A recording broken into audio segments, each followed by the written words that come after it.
Basically a very unsettled life, dependent obviously on alcohol because I couldn't manage life as it was. It was the way I learned how to cope with things. When I found life difficult, I tend to drink. I always felt like there was something missing in my life, like I didn't fit in. I felt like heroin gave me confidence.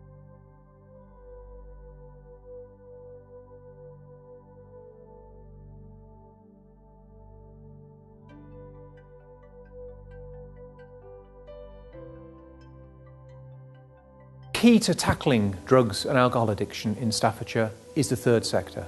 The County Council have worked closely with the Department of Health to build capacity to make sure that voluntary sector organisations who are close to the community are really playing their part, their unique part, in helping people to change their lives.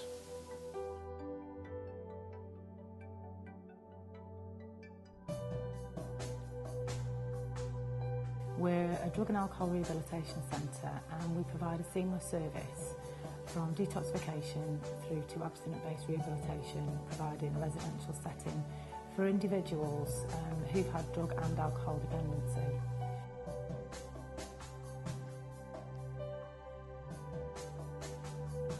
I think when I first heard about it, I thought, well, I don't really know what we're going to get out of it. But as we were asked by our commissioner, I thought, well, we'll go along and we'll have a look at what it's about.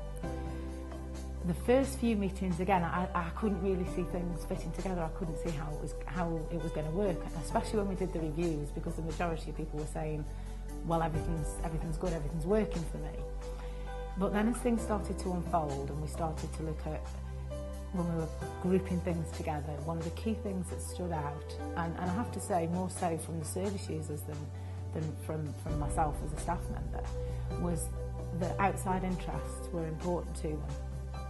And following a series of meetings, we called a group of service users together, and what we've managed to achieve in about 6 months has been phenomenal.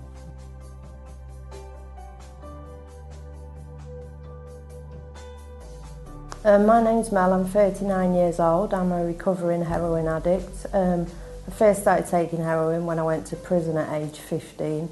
Little did I know that 24 years later I'd still be a heroin addict. All my life really consisted of was committing crimes and taking heroin. I always felt like there was something missing in my life, like I didn't fit in. I felt like heroin gave me confidence, and I've spent 13 years in prison, and on this last prison sentence I'd realised I'm getting old now, I've had enough of this, and I did a rehabilitation centre while I was in the prison, which did help me a lot because I was a very angry person. It stopped me from using drugs, but there was still something that wasn't right. I was due to get out of prison and my probation officer said, she mentioned the BAC to me. I agreed to do it because, like I said, I'd stopped taking the drugs, but my head was still pretty messed up. So I went into the BAC in May this year and completed a 4.5-month programme. From week 6, we got asked to go to a conference about working for change. And just before I graduated, my therapist offered me the opportunity to coordinate free. What we could think, would improve our journey and the BAC would be better for. We had the opportunity as well to actually make a decision over what could perhaps improve the programme here, improve the lives of the people that we were hoping to help here as well. And from that, developed the idea of having an activity programme. To help recovering addicts, not only going through the programme, when they've left the programme. Because a lot of people, including myself, you need help. You can't just do this on your own. You can't just go back into the community and just have no structure whatsoever. You need to have social skills, and because when you're in addiction, all we ever talk about is drugs and crime and prison and just all the chaotic things. It's it'll just be a great opportunity. If you're not ready for society, then if you can't handle society, they can't handle you. If they'd took one look at me last year, they'd walk over the road. They didn't want to know me. First, I didn't think I was good enough because my self-esteem was still really low. But it's been amazing to be offered an opportunity in a position like that. It's given me the realisation that I can still do things. I have got the ability to make a difference still. But this programme and doing what I've done through everybody else on the council and here has given me the confidence to actually open my mouth now. People do want to listen. At first I didn't think I was good enough because my self-esteem was still like really low, but it's been amazing to like be offered an opportunity in a position like that. I'm working in a school now as well, which, you know, got loads of kids running around and everything, but I would never have gone near them. I'd never have gone near the place last year.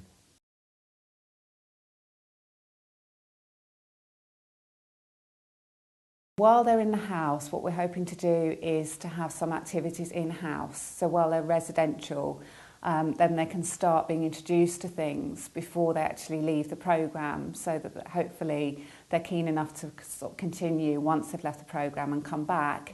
Joint activities, so nobody's on their own. We're going to go temping bowling, we're going to do other, you know, rock climbing, even if it's just a games night in the house. We just want people together. Want people coming back, meeting up with each other, even picking a phone up, you know, if they want to go shopping into town, anything, just so they're not on their own, basically. We've talked to somebody locally about doing some sort of gardening and horticultural work, and that might be, they've got basically a competition next year, so it may be that we have our own beds, a sort of BAC bed, to do sort of flowers and do a display. And we could perhaps do that from the beginning. They're talking about, they've got a nursery there so that we can plant seedlings, see it develop, so that you can actually see an outcome from what we're doing, really. There'll be different things from like house activities to just like playing Wii games, like doing a karaoke, because that'll help boost people's confidence, and like arts and craft. And then for people who are on 12-week and above in the second phase, which is resettlement, we'll start taking them out, and it'll be things like cinema, temping, bowling. We're even going to got plans to go camping 2 or 3 days at a time. You know, get everybody together, you know, who all know how everybody else is feeling. You know, just to say, look, you're having a bad day, it doesn't matter. You're allowed to have a bad day, you know? You know, recovery isn't all about sort of gloom and doom and struggling from day to day. It's about enjoying life again, and that's the whole point of it, really.